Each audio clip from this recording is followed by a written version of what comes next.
Essa é a exposição final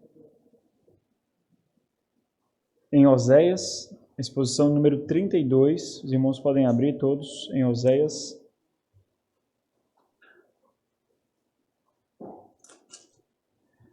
Essa é a última exposição que nós teremos nessa série, que tem por tema o amor pactual de Deus por seu povo. Vamos fazer ao Senhor mais uma oração, vamos rogar a Ele que nos deixe alertas e que ilumine a nossa mente para que a gente possa compreender e tirar os mais profundos nutrientes aqui da palavra do Senhor. Vamos orar. Nosso Senhor e Deus, somos tão gratos ao Senhor por nos dar mais uma vez o privilégio de nos debruçarmos diante da Tua palavra, Deus. Nós sabemos, e somente por causa do Senhor nós sabemos, que é dela que vem o nosso sustento, ela é o nosso alimento, ela é a nossa fonte de vida. Foi o Teu Filho, a palavra encarnada, que mudou o nosso coração e nos mostrou quanto é reluzente a Tua palavra e o quanto a nova criatura que somos carece dela. Então ajuda-nos, ó Deus. Faz com que a simplicidade da Tua palavra penetre no nosso coração, mas não de forma simplista, extremamente profunda. Exorta-nos com ela e, ao mesmo tempo, nos dá esperança por meio do Evangelho de Cristo Jesus. Instrui-nos, ó Deus, que eu não seja de forma alguma pedra de tropeço para que a Tua mensagem não alcance corações e que o Teu Santo Espírito faça as aplicações mais profundas, ó Deus. O Senhor sabe os compartimentos defeituosos de cada coração, o Senhor sabe das estruturas defeituosas de cada mente aqui, o Senhor sabe daqueles que ainda não nasceram de novo, que não experimentaram a regeneração, o Senhor sabe daqueles que não colocam em Cristo a sua esperança. Então, ó Deus, eu suplico a Ti, age poderosamente e transforma-nos para a glória do Senhor em Cristo Jesus. Amém.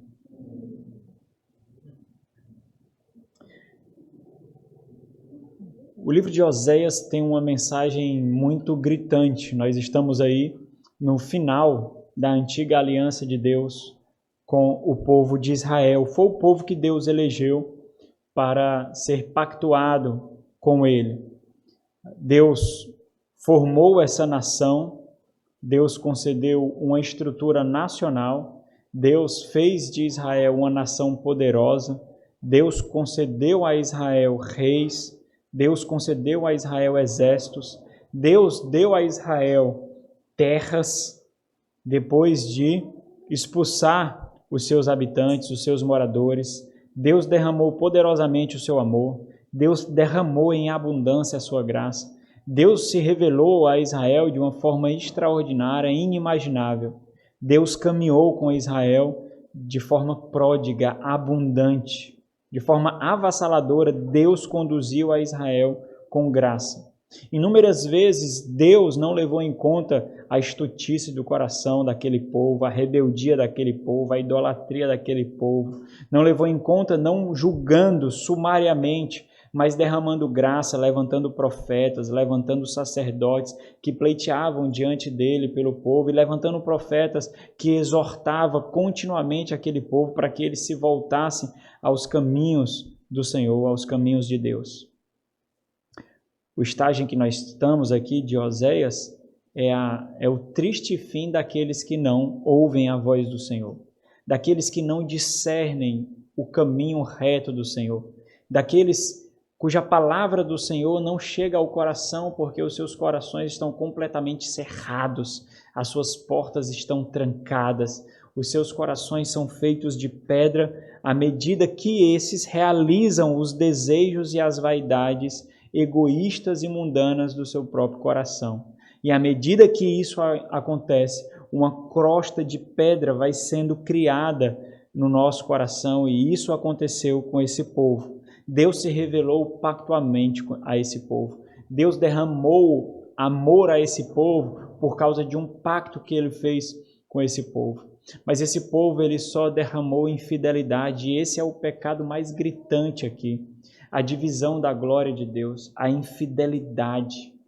Cometido, por causa da infidelidade, inúmeros pecados foram cometidos. Dentre eles, a idolatria, que é a divisão da glória com o povo. E nós vimos que a idolatria, de forma mais sintética ou de forma mais essencial, a idolatria é a idolatria do eu, é a idolatria do ego. Nós construímos ídolos, nós elegemos ou elevamos alguém ou alguma coisa ao status de ídolos, porque ao nos relacionarmos com essa estátua, com essa pessoa, com esse status social, com esse trabalho, com aquilo, nós encontramos satisfação, nós encontramos paz. Então, no final das contas, a idolatria sempre diz respeito a nós mesmos. É quando nós fazemos de nós mesmos o nosso Deus, nós queremos as nossas satisfações, nós queremos paz, nós queremos tranquilidade, nós queremos ter a nossa consciência apaziguada diante de Deus. Então nós construímos deuses, então nós construímos os diversos tipos de propósitos, satisfação e conceitos de sucesso e felicidade para nosso coração. Nós forjamos a percepção do que é fé, do que é fidelidade, do que é relacionamento por Deus, do que é a religião cristã, do que é o cristianismo, do que é a igreja, do que é ser novo, ter um novo nascimento. Nós forjamos, nós maquiamos, nós manipulamos tudo isso de forma completamente contrária às Sagradas Escrituras, somente por causa de nós, somente por causa do eu, porque nós queremos a nossa satisfação. Então, a idolatria é simplesmente o exercício do ego, é o eu falando acima da palavra de Deus, é o eu falando de forma ainda mais intensa do que nós ouvimos a palavra de Deus.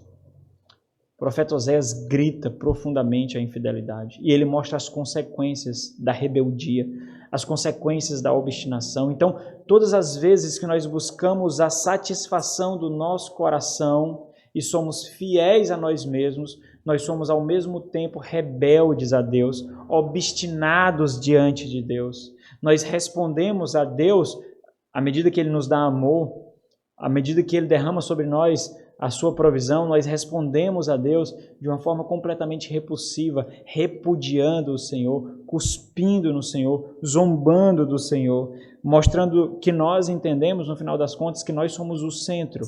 A vida diz respeito a nós, a vida não diz respeito a Deus. A glória de Deus só traz satisfação para nós à medida que afaga o nosso ego, que afaga as nossas emoções, que nos dá um reino aqui na terra, porque nós não conseguimos considerar a riqueza do reino por vir. Nós queremos tocar, nós queremos experimentar, nós queremos viver esse reino agora, aqui. Nós não entendemos a graça da paciência, nós não entendemos o dom da perseverança, nós não entendemos, e é isso que o profeta Oséias grita, a rebeldia do povo, a infidelidade do povo, a grosseria do povo em repudiar de forma tão crassa a Deus, aquele que derramou tanto amor, aquele que despejou tanta misericórdia, aquele que não levou em conta o pecado dos pais ou das gerações anteriores, aquele que amou de uma forma extraordinária, e o povo retorna para Deus com ignorância, com necessidade, com tolice, com estutícia, desprezando os profetas que o Senhor enviou, desprezando a voz do Senhor para alertar o povo. Agora, no finalzinho do livro, no versículo 14, no versículo 9 do capítulo 14, é esperada uma resposta. A mensagem ela foi colocada diante do nosso coração e uma resposta é exigida da audiência. E independente de como nós nos portemos, de alguma forma uma resposta será dada, seja por omissão ou seja por luta, seja por nos eximirmos do combate, ou seja, por nos alistarmos ou entender o nosso alistamento no combate, no exército do Senhor. Então, esse é um ponto em que Oséias coloca para nós, evidenciando que não existe neutralidade. O povo de Israel respondeu ao Senhor, ele deu uma resposta ao Senhor, e essa ação gerou uma consequência, e agora eles experimentam essa consequência, e toda a mensagem de Oséias, todo o livro de Oséias, até o versículo 9, fundamenta, solidifica, serve de testemunho para os caminhos, ou o destino dos caminhos que nós escolhemos seguir. Ou rebeldes, ou transgressores, ou justo, ou de justiça, ou de temor ao Senhor. Portanto, nós estamos diante de um desafio, e esse é o tema da mensagem, o desafio à verdadeira sabedoria. Nós estamos diante do desafio do exercício da verdadeira sabedoria, mas mais ainda da evidência de que nós somos verdadeiramente sábios. De que realmente a mente do Senhor faz parte do nosso ser. De que realmente nós temos a mente de Cristo, usando uma linguagem do Novo Testamento. Então nós estamos diante de um desafio que aponta para tudo o que foi dito. O contexto aqui é toda a mensagem de Oséias. O desafio de Oséias exige, antes da resposta, evidentemente, uma reflexão. Nós temos um contexto de instrução aqui. Então é exigido de nós uma reflexão, nós precisamos calcular as consequências. Nós precisamos medir os nossos atos. Nós precisamos discernir os resultados daquilo que fazemos, das escolhas que fazemos, dos valores que elegemos, dos tesouros que ajuntamos. Nós precisamos calcular. Então, observe que agora, e aqui é importante entender, Oséias não oferece formas de fazer isso. Oséias não exibe os caminhos através dos quais, ou pelos quais, nós então responderemos a esse desafio. Ele não oferece maneiras de nós buscarmos isso. Isso ele já fez. Oséias não nos diz como dar essa resposta. Ele não detalha isso para nós. Ele não nos diz quais e como as atitudes e ações adequadas devem ser colocadas diante do Senhor. Ele já fez isso tudo. Ele já fez isso tudo, ele já expôs isso tudo. Agora é exigido discernimento. Agora é exigido de nós labor, luta, ação. E aí tem um detalhe muito importante aqui. Esse desafio ele não é destinado ao povo do tempo de Oséias. A situação desse povo é inevitável, eles experimentarão o juízo. Na verdade, a resposta já foi dada, eles deram a resposta. Eles foram os transgressores, eles foram os obstinados, eles foram os rebeldes. Eles causaram repulsa a Deus. Eles já responderam sim. A resposta que Oséias espera, ou o desafio que Oséias coloca, que é para gerações posteriores, mas especificamente para os leitores. É para aqueles que ouvirão na tradição do povo de Deus e para aqueles que leem. É a mensagem de Oséias, para que eles não incorram nos mesmos erros, nos mesmos vacilos. Nós temos diante de nós aqui toda uma biografia, todo um relato histórico. Então entenda que o alvo é o leitor, o alvo sou eu, o alvo é você. É exigido de você uma resposta e de alguma forma você dará essa resposta. Então entenda que existe um relato histórico sendo encenado aqui. Um relato histórico foi encenado diante dos nossos olhos. Nós vimos um grande filme da vida real entre Deus e o seu povo. Nós vimos um povo que não amou a Deus e o Deus que amou pactualmente o povo. Nós vimos Deus sendo ridicularizado, zombado, desprezado, rejeitado. Nós vimos Deus oferecendo amor em abundância e desconsiderando o desprezo recebido constantemente. Nesse filme, nesse grande filme que foi colocado diante de nós, nós vimos um povo que se manteve duro e impenitente, independente dos gritos apaixonantes e visíveis do profeta e de todos os outros profetas que o Senhor enviou. Nós vimos esse grande filme, e esse filme, para esse ponto da história, não tem um final feliz para aquele povo. Aquele povo não experimentará mais o amor e o perdão. A culpa não será mais removida dele. E esse é o grande juízo. Eles não mais receberão. E o comportamento deles inutilizou o sacrifício. O sacrifício foi um instrumento dado para que o povo estivesse perdão e paz com Deus. Mas a sujeira, os entulhos, a imoralidade, a infidelidade do coração daquele povo inutilizou a instrumentalidade do perdão que Deus concedeu. Não importa mais quantos animais sejam sacrificados, não importa mais quantos cultos sejam oferecidos, não importa a quantidade de tempo de adoração. Deus olha o profundo e a sinceridade do nosso coração, de tal forma que nós inutilizamos os instrumentos que Deus deu. A igreja, por exemplo, não tem nenhum significado para você se você não entender a finalidade, o propósito da igreja. O irmão que está do seu lado, como um instrumento de graça, como um dom de Deus para a sua caminhada, não tem nenhuma utilidade se você não compreender e não fizer o uso devidamente, adequadamente.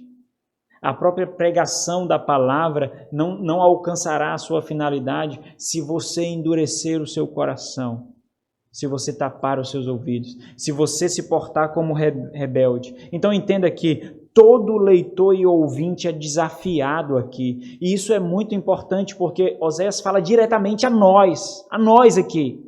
O desafio é feito para nós. Nós somos desafiados a evidenciar que a sabedoria faz parte do que nós somos. Entenda, não é somente algo a ser perseguido, mas é algo que já foi colocado em nós, e foi colocado em nós porque nós nascemos de novo. Esse tipo de sabedoria não reside na velha criatura, não reside em mortos, ele só reside em vivos. É o intelecto do alto nos tocando, nos atingindo, é o discernimento do alto nos atingindo, penetrando a nossa mente, moldando o nosso coração. O que Oséias faz aqui é a exigência da demonstração de uma evidência, é isso que ele faz aqui.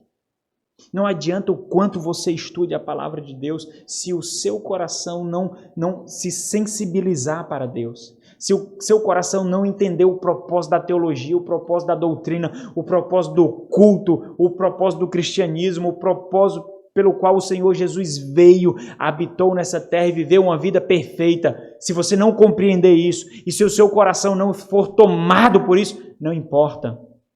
Não importa. Doutores em teologia também vão para o inferno. Mestres em doutrina também vão para o inferno. Pastores também vão para o inferno. Professores de Bíblia também vão para o inferno. É o seu coração, com todas as imperfeições, com todos os pecados, com todos os vacilos, mas é um coração que teme ao Senhor. É um coração que anseia por Senhor.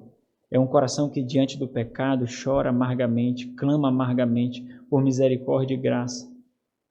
É um coração que, diante de pontos de reflexão como esse, entende que tem evidenciado de forma mais abundante tolice, estutícia e rebeldia do que contrição e piedade.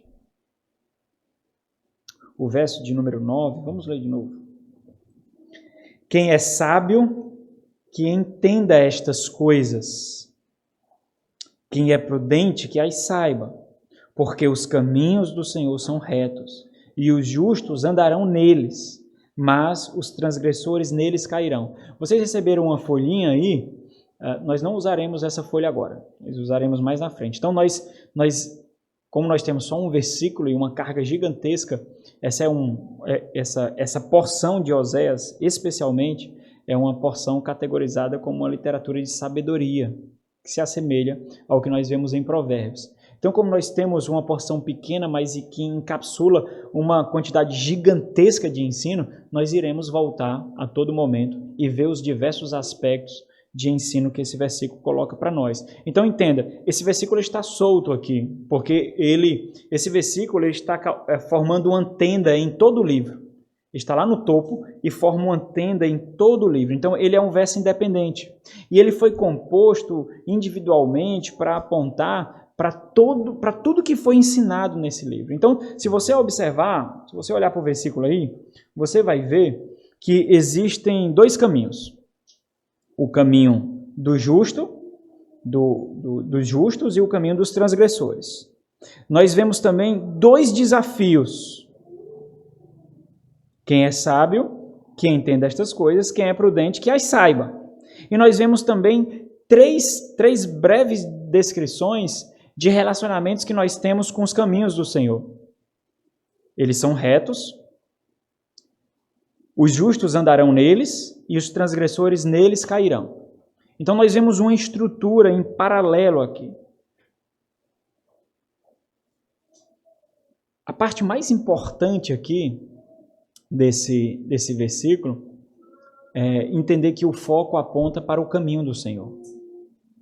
É entender como nós percebemos, como nós discernimos os caminhos do Senhor. Esse é o parâmetro de medição.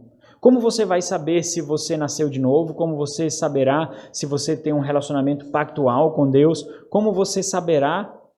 Pelos caminhos, olhando pelos caminhos do Senhor e vendo se neles você anda. Os caminhos do Senhor. Então, a todo instante, você conduzirá a sua vida, fará suas reflexões olhando para os caminhos do Senhor. Mas não somente olhando para os caminhos do Senhor, mas tendo o mesmo discernimento da mente de Deus, da mente do profeta, de que eles são retos. Com isso, o Senhor nos lembra que existem apenas dois grupos de pessoas, os justos e os transgressores.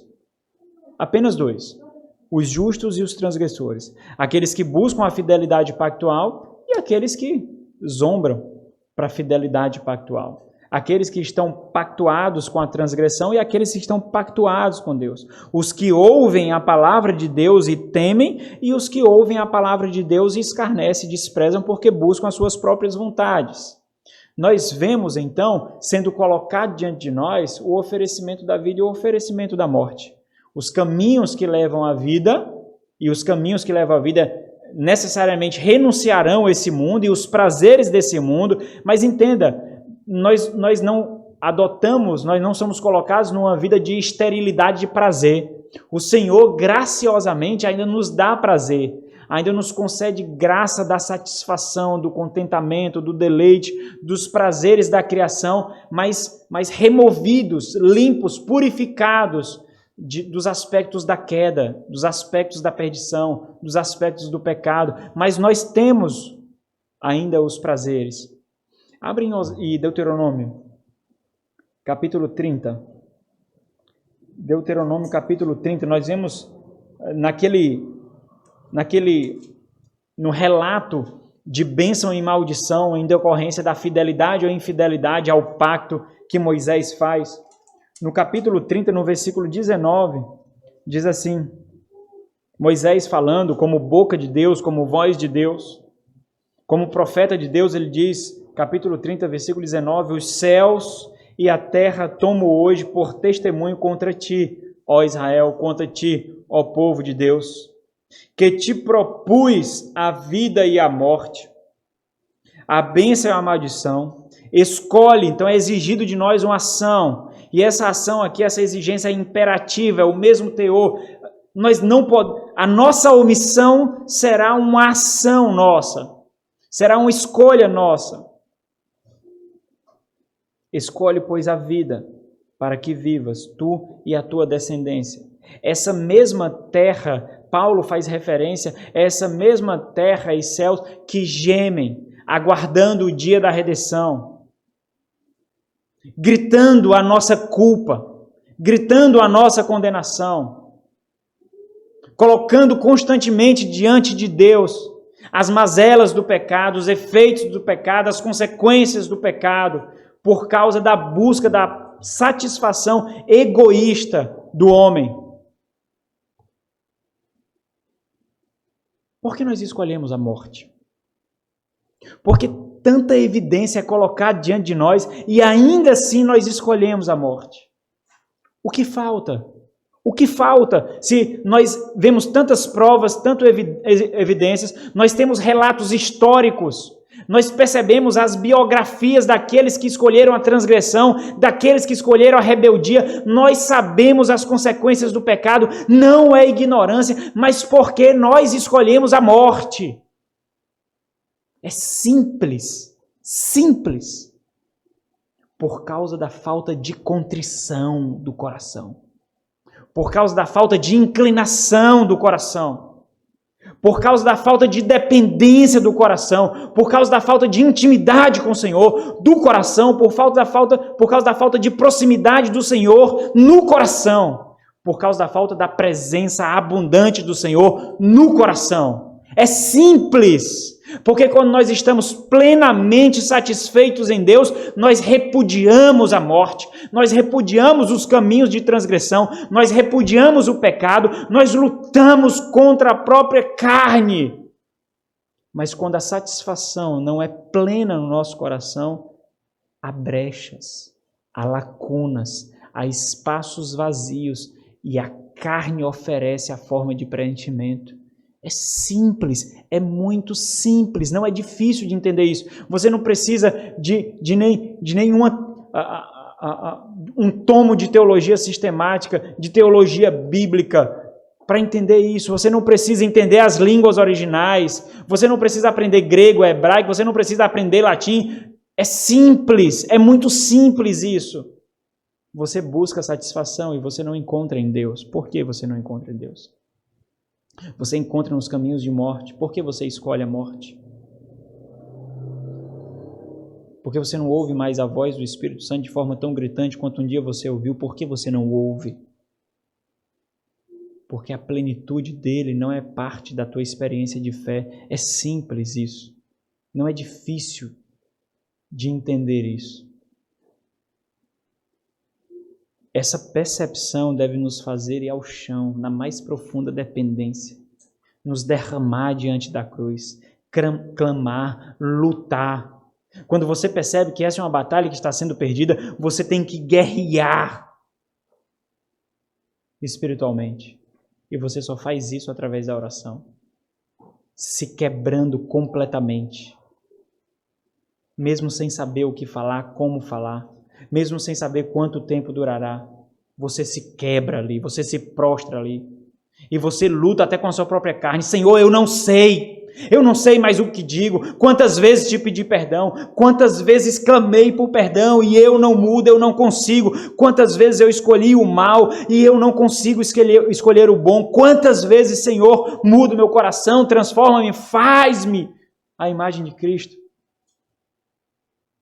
Quebra toda a estrutura, me refaz, causa dor se for necessário, confronta-me, ó Deus, mas me dá da tua presença, me aproxima de ti, de tal forma que o pecado não seja mais atrativo, que os caminhos de morte sejam um odor repulsivo às minhas narinas, que anseiam pelo ar celestial. Faz isso em mim.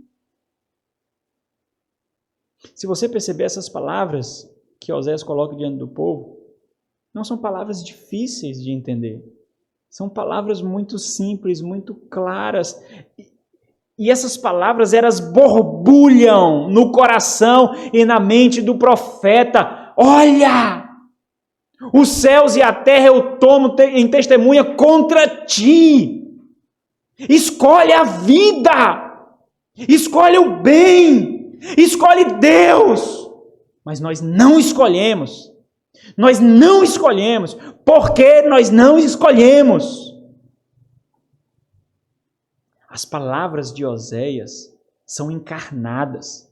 A vida de Oséias foi sua própria pregação. As angústias de Oséias representavam as angústias de Deus por causa da infidelidade. E Deus desejou derramar amor, mas não encontravam corações dependentes, corações contritos, corações que ansiavam por Ele. Só encontrou corações que causavam repulsa a Ele. Por quê? Eles tinham as sagradas escrituras. Eles tinham as leis. Oséias estava clamando a plenos pulmões, usando inúmeras figuras de linguagem para imprimir diante dos seus olhos. Os filhos dele testificavam isso, a esposa dele testificava isso. Mas mesmo assim, o povo escolheu a morte. O que é que você tem escolhido? Você sabe, você pode mentir para você pode mentir para o seu cônjuge, você pode mentir para os seus pais, mas você sabe o que você tem escolhido. Você não esconde isso do Senhor. E não adianta, a sua mentira não fará um buraco nos portais da eternidade para que você entre como intruso. Não fará. Você ficará com os perdidos, com os transgressores, com os imorais, com os adúlteros, com os perversos, com os assassinos. Você ficará com eles. Mas você sabe disso. Você sabe que você tem buscado prazeres desse mundo. Você sabe disso. Você sabe disso.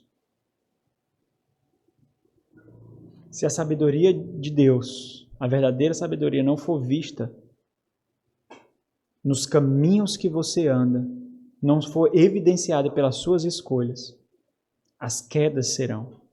Embora essas quedas não sejam vistas por nós, diante do Senhor, a sua caminhada é uma caminhada de queda. Você está caindo. E o Senhor vê isso. Você pode enganar todos, mas não pode enganar a Deus.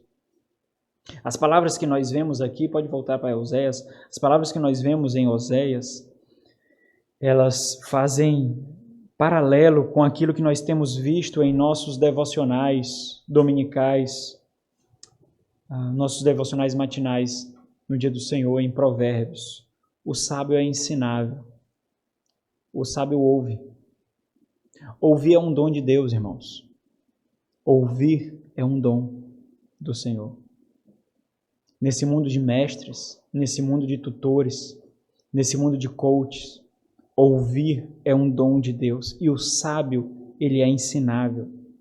É sábio ansiar por sabedoria. O sábio percebe e agradece a Deus os instrumentos de sabedoria que Deus deu. O sábio não mata os profetas enviados por Deus. O sábio não faz isso. O sábio agradece a Deus por esses profetas. O sábio entende o privilégio, a graça imensurável de ter esses profetas. O sábio entende isso. Por outro lado, como nós temos visto, nós temos aprendido na exposição do Evangelho de Marcos, nós vemos que ser discípulo é seguir o Mestre, não é seguir a sua própria vontade e se fazer mestre. Nós entendemos que não somos os que ensinamos, e entendendo isso, nós ensinamos. Nós entendemos que carecemos, e percebendo isso, nós instruímos. A implicação necessária é que apenas os tolos ignoram essas palavras de inestimável valor. Nós entendemos que é sério mesmo. Essa morte pode não ser experimentada agora, mas se você perceber, você experimentará, se caminhar como os transgressores, você experimentará as faíscas de morte ou os odores da morte que um dia você se deitará neles.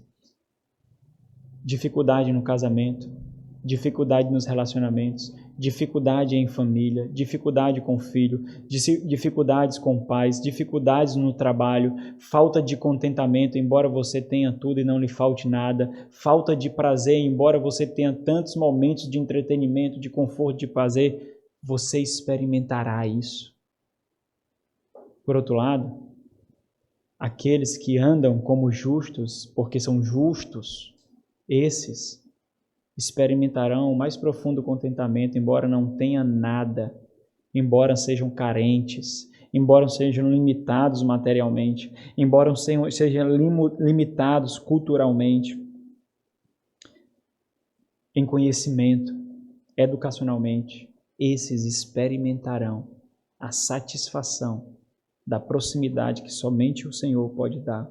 A expressão-chave aqui, como eu disse para vocês, é essa: os caminhos do Senhor são retos. Essa é a expressão-chave. A evidência, a implicação aqui é que os nossos caminhos não são, e qualquer outro caminho não é. Então nós precisamos olhar para algo, para um ponto, para uma linha que existe nessa estrada da vida.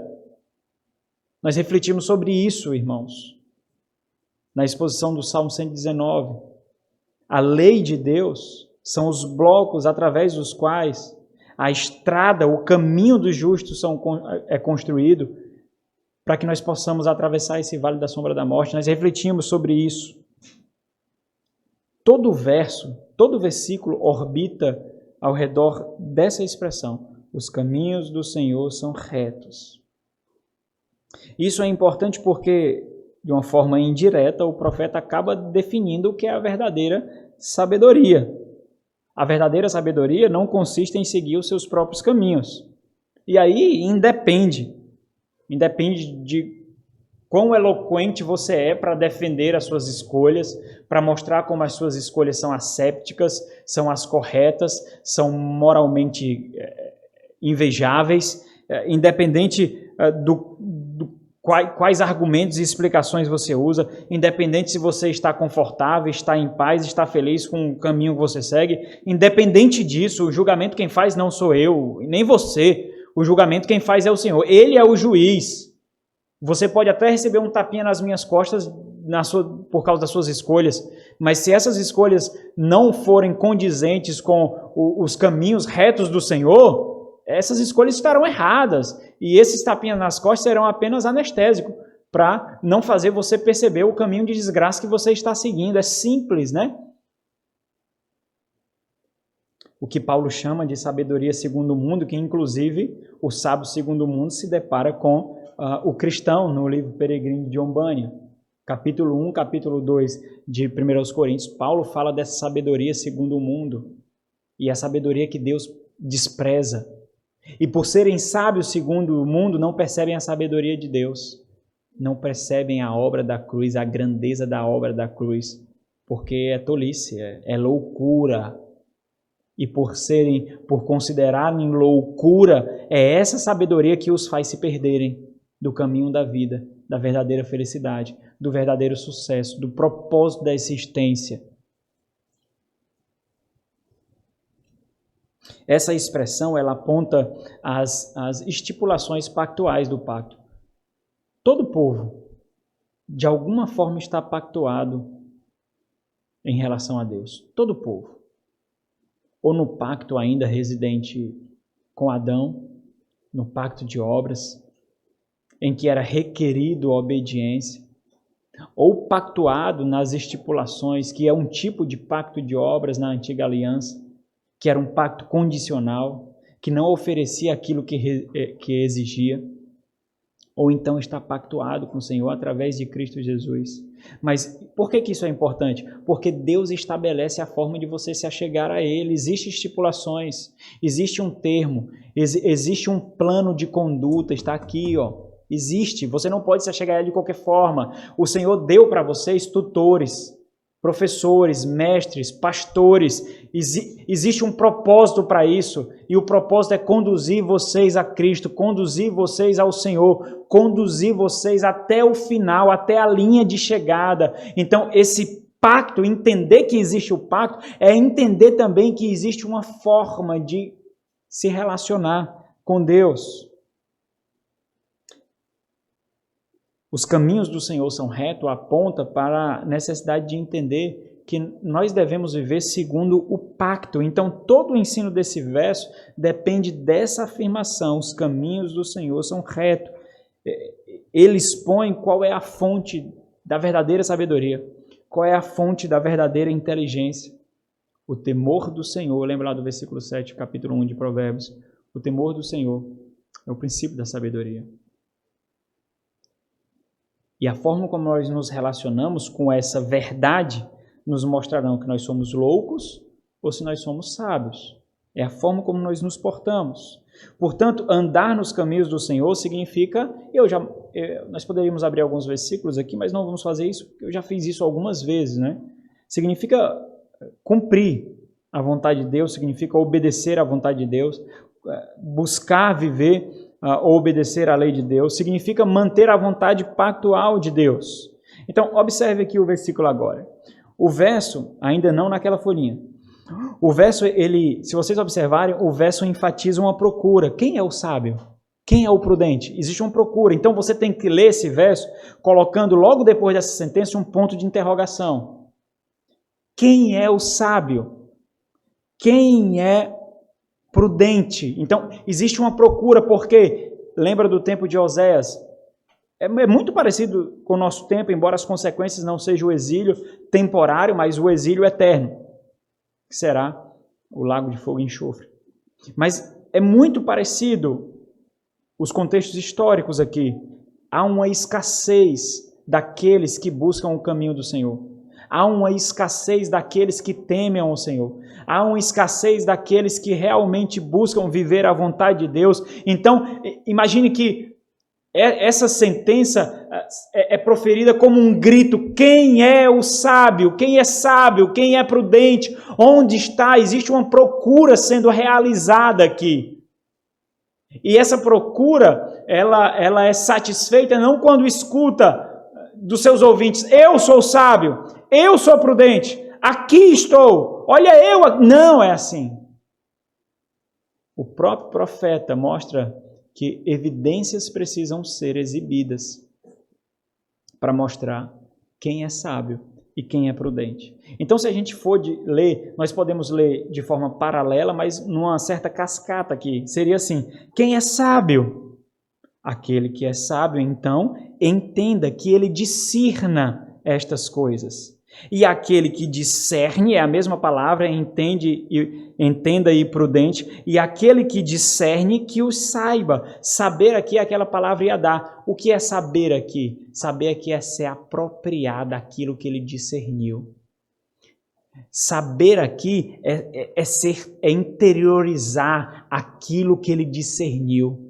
Saber aqui é apreender intimamente, é ser tomado pela sabedoria. Isso é saber. Ser tomado pela sabedoria é ser conduzido pela mente de Deus. É ser conduzido pela própria vontade de Deus. Mas para isso ele precisa o quê? Discernir, porque muito conhecimento será posto diante de nós no nosso caminho. Muito conhecimento. Então, você poderia ler assim, coloca essa sentença principal lá no começo do versículo. Os caminhos do Senhor são retos. Quem é sábio, que entenda. Quem é prudente, que as saiba. Porque os justos andarão neles, mas os transgressores neles cairão. Portanto, as implicações, por implicação, nós aprendemos que discernir ou perceber os caminhos do Senhor durante a nossa peregrinação nesse mundo acaba sendo um distintivo do povo de Deus. O povo de Deus discerne. O povo de Deus distingue. O povo de Deus, ele separa, porque ele recebeu toda a instrumentalidade para isso. O povo de Deus é descrito aqui como justo. O justo no Antigo Testamento é o que nós encontramos como paralelo no Novo Testamento para o crente, para o cristão, ou para o discípulo de Cristo, que é o povo do Senhor. O justo aqui, necessariamente, ele discerne. Então entenda aqui, e a gente precisa entender isso. Dessa forma, entender o sentido e o propósito da vida, ao discernir a vontade de Deus e então agir, tomar as nossas decisões, é uma prova, é uma evidência de que nós somos aqueles que Deus dotou para tal feito. Nós somos aqueles cujas leis do Senhor foram impressas na nossa mente, impressas no nosso coração, para que nós tenhamos artifícios para discernir a vontade de Deus. Então, essa sabedoria, mais do que ser buscada, ela deve ser evidenciada, mas ela também deve ser buscada. Mas existe uma necessidade de mostrar uma evidência aqui, porque nós fomos dotados pelo Espírito Santo de Deus com a mente do Senhor, com a mente daquele que veio de outro mundo, de uma realidade celestial e de uma realidade eterna. Então nós fomos munidos com isso para atravessar o grande vale da sombra da morte. Caso contrário, nós nos perderemos. Caso contrário, nós naufragaremos. Caso contrário, nós cairemos. Por que isso não acontece? Como o pastor nos preserva? Como o Senhor nos guarda? Como o Senhor nos faz perseverar? nos dando justamente o artifício do conhecimento, da sabedoria. É por isso que nós vemos os buracos, é por isso que nós vemos os obstáculos, é por isso que nós vemos as armadilhas, é por isso que nós vemos o perigo, porque Ele colocou isso em nós, Ele nos dotou, foi um dom, é graça. E essa verdade, irmãos, abre aí em 1 Coríntios capítulo 2, essa verdade ela é ainda mais destacada dessa forma, quando Paulo ele continua a falar sobre a sabedoria de Deus versus a sabedoria do mundo. Em 1 Coríntios capítulo 2, versículo 16.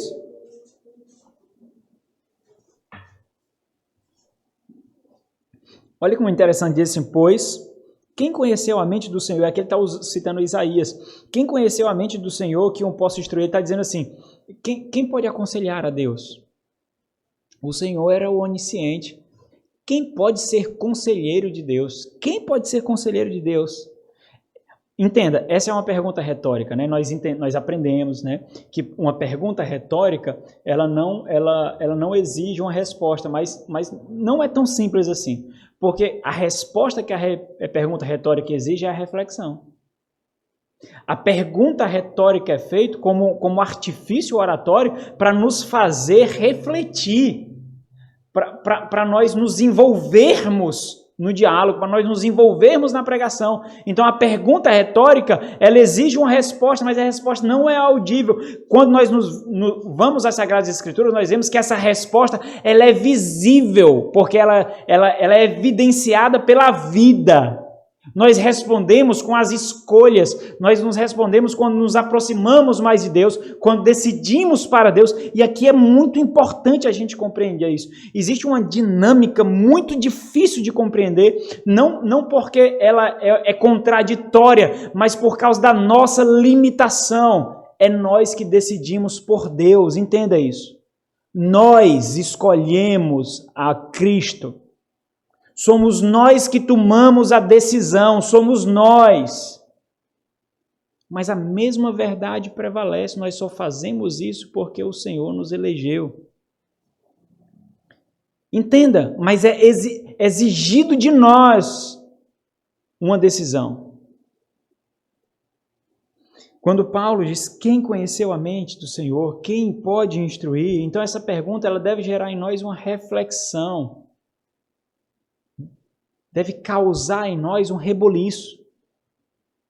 Aí ele diz, então, nós, porém, nós temos a mente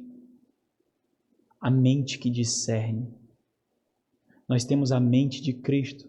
Ele está falando do dom que foi dado pelo próprio Espírito de discernir a vontade ou as vontades. Porque existem pessoas que leem as Sagradas Escrituras e não amam a Cristo.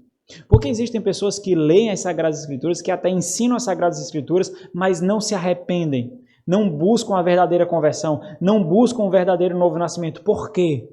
Por quê? Porque elas não receberam o dom do Espírito, não receberam o dom do discernimento da vontade de Deus.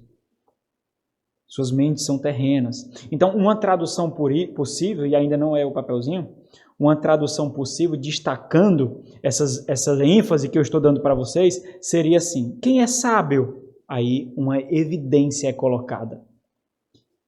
O sábio, ele perceberá estas coisas, tudo que foi dito até aqui.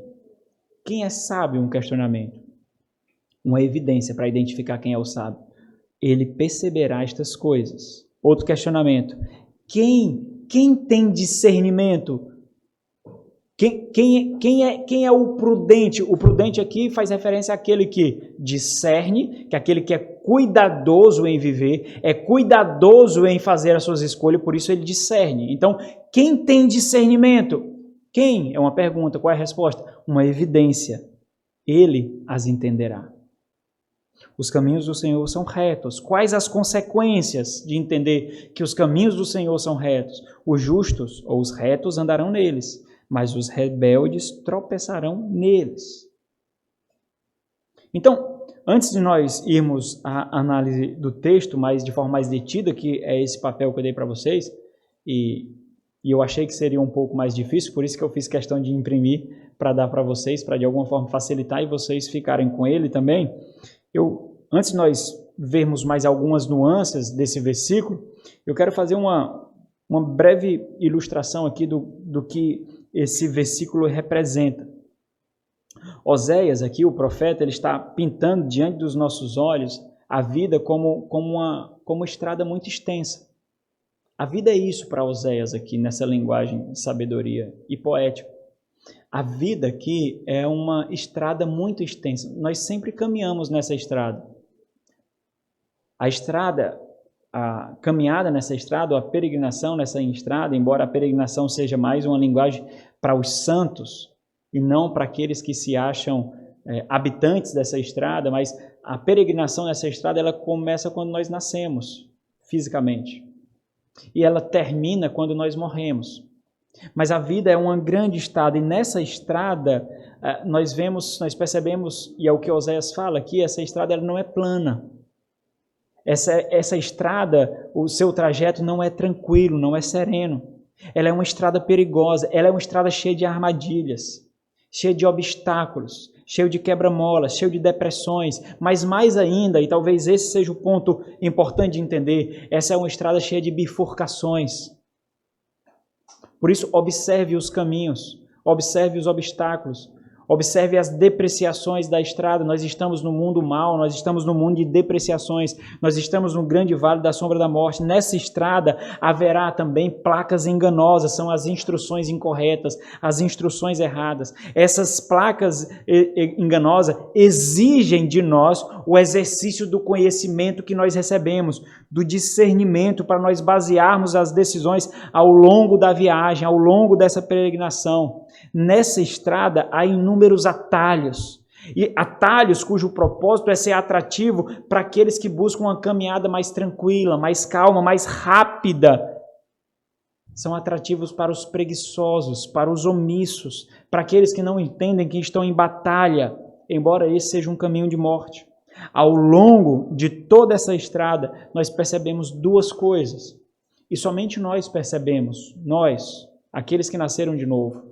Se você não nasceu de novo, você não percebe isso ainda. Mas aqueles que nasceram de novo, eles percebem duas coisas ao longo dessa estrada. É o aroma de vida e o odor da morte. Nós percebemos isso. Nós sabemos quando estamos chegando mais próximos da morte e sabemos também quando estamos experimentando de forma mais graciosa o aroma de vida que há em Cristo Jesus. Então, observe algo importante aqui. Toda essa imagem destaca a nossa responsabilidade pessoal e individual. Algo é exigido de nós aqui. Você ouviu, tudo que você ouviu tem que gerar você uma reflexão e você tem que tomar uma decisão. Você tem que fazer isso. Caso contrário, a sua omissão, a sua deficiência, a sua preguiça, a sua falta de combate será uma decisão. Você estará zombando do profeta de Deus.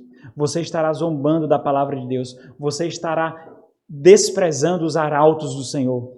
Você estará desprezando os alertas do Senhor. É uma resposta também. Embora você também já saiba quais são as consequências desse tipo de resposta. Agora vamos para o papelzinho. Vamos à análise aqui. Então ele faz uma pergunta. Quem é sábio? Essa é a pergunta. Quem é sábio? A ideia aqui, meus irmãos, é de tentar identificar aquele em quem a sabedoria é visto. Em quem é possível ver o temor do Senhor, usando a linguagem de provérbio. Em quem é possível ver a sabedoria celestial? Em quem é possível ver a vontade de Deus? Seria isso. Esse que é sábio, ele entenderá. Então, se ele é sábio, que ele entenda. E aqui essa expressão tem uma força imperativa. Por isso é uma exigência pessoal. Aquele que é sábio, então perceba o caminho. Esse que é sábio, então discirna, então considere estas coisas. O sábio, ele discerne caminhos. Ele é conhecido por isso. Ele observa a sua conduta, ele observa o seu trajeto, ele reflete sobre as suas decisões, sobre as escolhas para os filhos, sobre a escolha para o cônjuge, sobre os investimentos que fazem, sobre como ele exerce a boa mordomia do Senhor. Então, um questionamento é feito paralelo a esse. Quem é prudente? Quem é o discernidor? E aqui a ideia é destacar aquele que é reconhecido por aquilo que ele faz. Ele é reconhecido por ser prudente. A ação que ele toma de prudência define a ele. Ele é conhecido pela percepção. E a palavra prudência já destaca isso, né? Pelo cuidado que ele tem, pela atenção que ele dedica, por exercer compreensão. Agora tem duas expressões, sendo mais literais aqui, que eu acho que descreve muito o sentido do que o autor quer colocar aqui. O prudente é aquele que distingue. É aquele que, ao exercer sabedoria, ele distingue caminhos. Mas uma palavra que eu separei, eu destaquei para vocês aí, colocando em negrito, é aquele que separa. É aquele que distingue e age. Ele separa. É aquele que sabe o que vem do Senhor e aquele que sabe o que não vem do Senhor. E tendo esse discernimento, ele separa. E observa aquilo que vem do Senhor. E ele faz isso devido à instrução que ele recebeu. Então, que ele as saiba. Então, depois de fazer todo esse processo, o que acontece? Ele é tomado por aquilo que ele discerniu e separou como sendo a vontade do Senhor. Ele interioriza intimamente o conhecimento que ele discerniu, o conhecimento que ele aprendeu. Aqui exige dedicação íntima, aqui exige atenção ao caminho, porque percebe a vitalidade do caminho que ele discerniu. Então, assim, você tem que entender isso. Você tomou uma decisão por Cristo, não tomou? Você discerniu o caminho. Você separou o caminho. Você não pode mais voltar atrás. Não é uma escolha voltar atrás. Você não pode parar mais. Você não pode regredir. Você está numa estrada agora de progresso, porque você está sendo conformado dia após dia à imagem perfeita e maravilhosa do Senhor Jesus Cristo. Você discerniu. Então você tem que viver isso. Todas as vezes que você pensar em desistir, todas as vezes que você pensar em parar, todas as vezes que você questionar suas escolhas, ou até mesmo a Deus, ou a sua igreja, ou aqueles que Deus colocou no caminho para lhe instruir, você tem que ter isso em mente. Uma decisão foi tomada e foi uma evidência que a mente de Deus habitou em você e instruiu a sua mente, instruiu a seu coração. Foi o momento em que o Espírito de Deus comunicou com o seu espírito e fez você tomar uma decisão. Isso aconteceu uma vez e Deus não erra. Você pode se deparar com momentos de questionamento e esses momentos têm que fazer você se voltar para o Senhor. Houve uma separação de caminhos, vida e morte. E o Senhor me conduziu para o caminho de vida, para a escolha de vida. E eu sei que não fui eu. Então eu não sei o que está acontecendo. Eu só consigo ver as minhas imperfeições, as minhas decisões erradas, os meus vacilos, os meus erros. Mas eu sei de fato que uma decisão foi tomada e um caminho foi iniciado na peregrinação. Eu sei disso. Então você só para e descansa naquele que tudo sabe e naquele que moveu a sua mente. Então nós nos deparamos com essa máxima aí em vermelho. Porque os caminhos do Senhor são retos. Os caminhos do Senhor, eles são perceptíveis ao sábio e ao prudente. Os caminhos do Senhor são perceptíveis, são possíveis de serem percebidos no trajeto, na caminhada, na peregrinação. Os caminhos do Senhor se destacam na peregrinação desse mundo. Qual a importância disso? Aplicando para tudo que nós vimos em Oséias. Para entender os caminhos do Senhor é preciso sabedoria. E a sabedoria é a interiorização do conhecimento de Deus. E, portanto, meus irmãos, isso não é algo natural, é o Senhor que concede. Abre aí em 2 Coríntios, capítulo 4, versículo 6. 2 aos Coríntios, capítulo 4, versículo 6.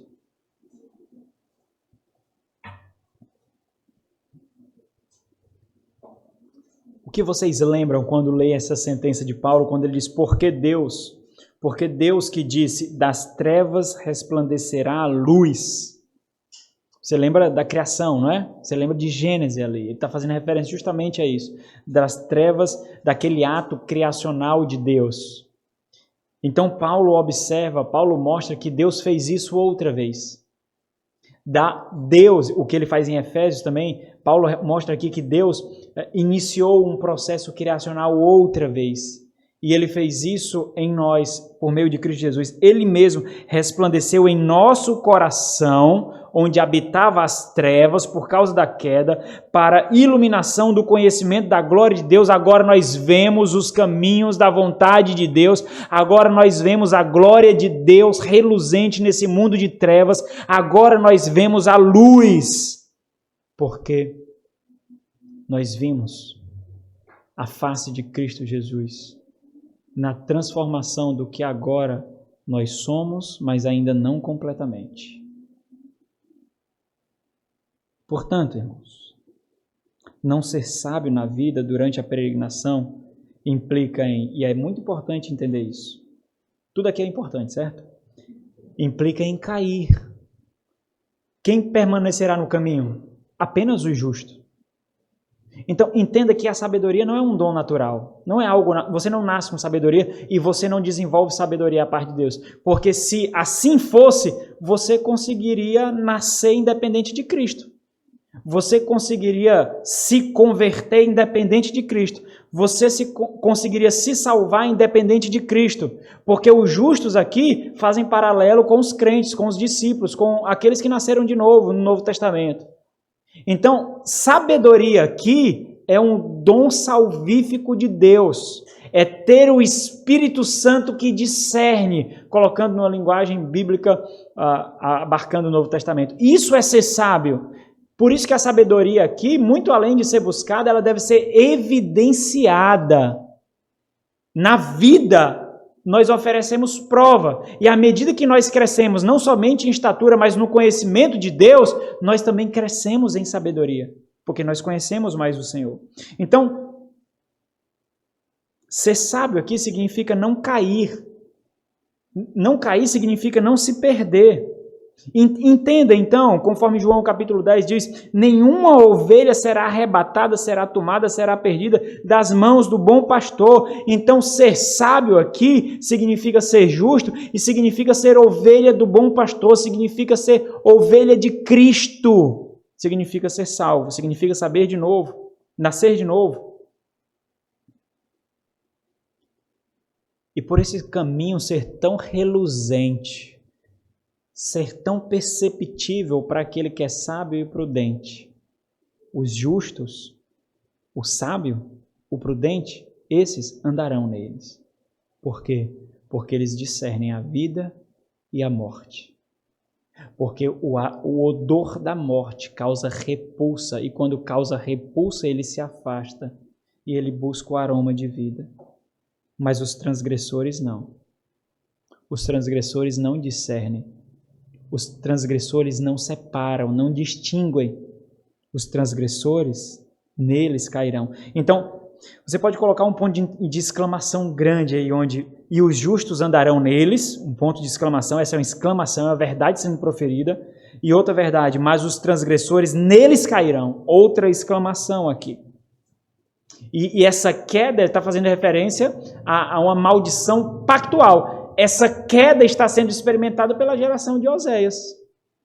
É como se Oséias dissesse, como esses que cairão.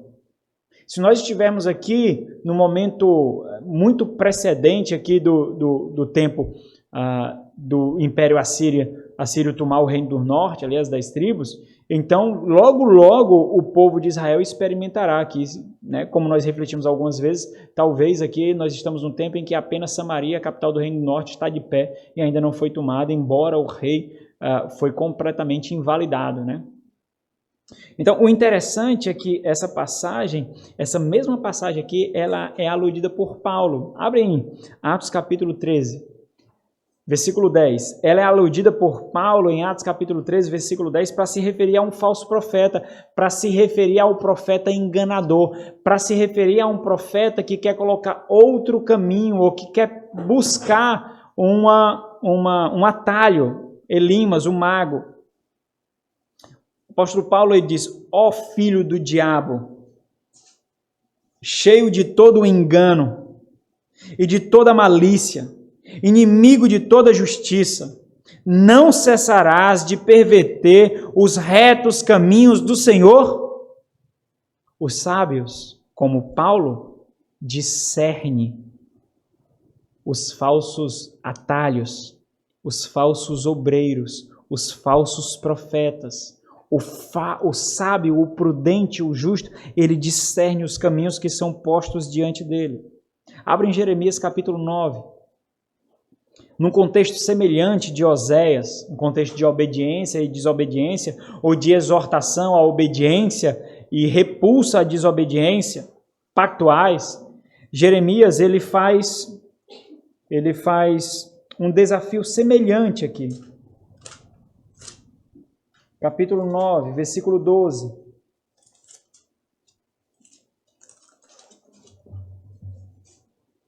Ele diz assim: quem é sábio que entenda isto? E a quem falou a boca do Senhor, homem que possa explicar por que razão pereceu a terra e se queimou como o deserto, de sorte que ninguém passe por ela. Aquele que discerne os porquês disso é esse sábio, é esse prudente, é o justo. Então, para a gente caminhar por finzinho aqui, embora ainda falte 30 minutos, essa é a última mensagem, né? Pode ser mais prolongada. Eu preciso fazer uma aplicação mais evangelística aqui. Mas uma aplicação evangelística para nos colocar, para nos confrontar quanto à nossa responsabilidade de sermos detentores de tão maravilhosa sabedoria. Mas é provável que existam aqui alguns que não foram dotados com essa sabedoria. Esses devem clamar aos céus e suplicar aqueles que foram dotados por essa sabedoria que pleiteiem por eles, que pleiteiem por suas almas em busca de iluminação. Mas eu sei que a grande maioria aqui, esmagadora, foi agraciada por Deus por esse conhecimento redentivo. Então entenda, como discípulos de Cristo, nós somos os guias para os cegos. Nós somos os olhos daqueles que não enxergam. Nós somos o sal que retarda o apodrecimento desse mundo e que outros colhem os benefícios. Nós somos a luz que mostra o caminho correto na escuridão ao revelar o Senhor Jesus Cristo. Nós somos esse. Será que nós entendemos que nós somos esses e mais ninguém? Nós somos a sabedoria para os loucos, para os tolos, para os nécios, para os astutos. Nós somos a sabedoria que eles não têm. Será que nós devemos esconder tão grande tesouro que foi dado a nós graciosamente, não para o nosso ego, não para a graça do nosso egoísmo, mas para o benefício de outros? Será que nós estamos corretos em negligenciar tamanha responsabilidade e dom de Deus de ser instrumento de salvação para os perdidos? Se nós recebemos esse dom de discernir caminhos, de distinguir caminhos, se nós recebemos das narinas do Senhor esse dom de perceber o aroma de vida e o odor de morte, será que nós não devemos colocar isso em prática e ser farol para que aqueles que estão perdidos nesse mar grotesco e revolto desse mundo encontrem o porto seguro? Será que nós não deveríamos fazer isso? E para findar, irmãos, eu quero findar com um detalhe aqui, e aqui eu coloquei uma qualificação de extrema importância. De extrema importância. Não é? A resposta a esse desafio não é rápida, você não responderá hoje. Você precisa entender isso. Essa escolha, essa resposta, ela precisa ser gestacionada. Porque respostas rápidas não duram. Quantas vezes você tentou fazer dieta e não deu certo? Não dura. Aí você passa o dia passando fome. Passou fome. No outro dia você come 3 vezes mais. E você tem todas as desculpas para isso, não tem? Eu sei disso, né? Então, você precisa gestacionar a reflexão aqui. Aqui exige uma meditação. Você vai contemplar tudo aquilo que foi dito, tudo aquilo que foi exposto. Você vai contemplar o caminho de vida, o caminho de morte, as consequências. Essa resposta, ela durará toda uma vida. Cada dia você responderá um pouquinho. Cada dia você responderá a esse desafio um pouquinho, com cada decisão, com cada escolha. Então entenda, a nossa vida será a resposta.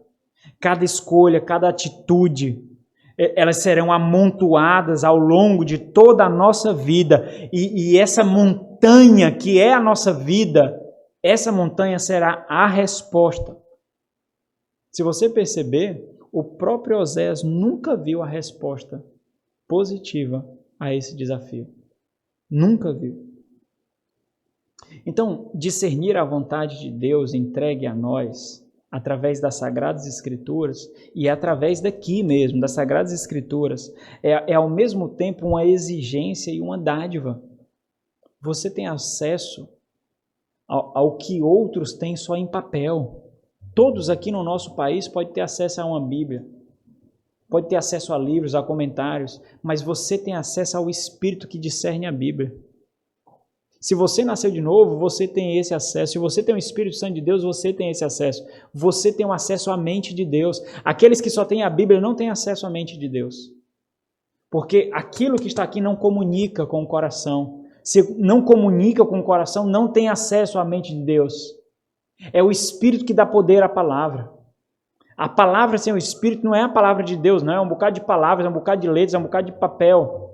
É o Espírito que dá poder à palavra. Agora, o quão diligentemente nós corremos para buscar outras coisas e o quanto nós somos preguiçosos para buscar discernir essa vontade. Tem uma citação que quando eu li de um puritano, William Gurnall, me marcou profundamente. E eu deixei lá num repositóriozinho. Eu disse, um dia eu vou usar essa citação aqui. No momento adequado eu vou usar essa citação. E faz muito tempo, no tempo da pandemia. A gente ainda está em pandemia, né? No tempo do isolamento. E quando eu estava refletindo sobre essa mensagem, o Espírito Santo me trouxe à mente essa citação. É uma citação de confronto para a nossa diligência em buscar as coisas do mundo e a nossa apatia em buscar nos deter e cultivar a mente da nossa família na palavra de Deus. Ele diz o seguinte: por acaso Deus nos deixaria um livro para a sua igreja cuidar e estudar, e esse livro não seria lido? Por acaso não nos seria dito que existe um rico tesouro escondido nesta mina, e nós continuaríamos mendigando conhecimento, ao invés de nos cansarmos apenas um pouco para cavar e nos achegar a esse tesouro?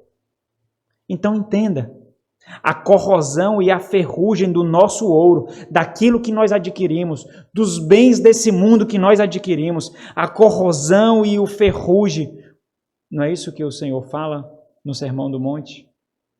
O ladrão vem e rouba, a traça e o ferrugem vem e corrói, pois a corrosão e o ferrugem do nosso ouro e da nossa prata, que são obtidos por árduo trabalho, com muita diligência, muito maior do que é requerido para ler este livro, eles se levantarão no julgamento contra muitos de nós e eles dirão contra nós, você trabalhou duro, você trabalhou com profundidade, com profundo esforço para nós, que agora nos tornamos ferrugem e pó.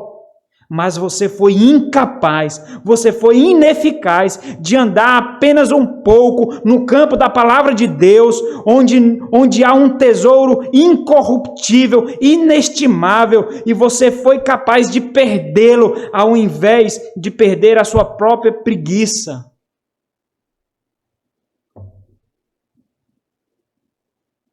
Onde está a nossa diligência, irmãos? Em exercer e evidenciar a sabedoria que nos alcançou. Onde está a nossa diligência? Vamos orar.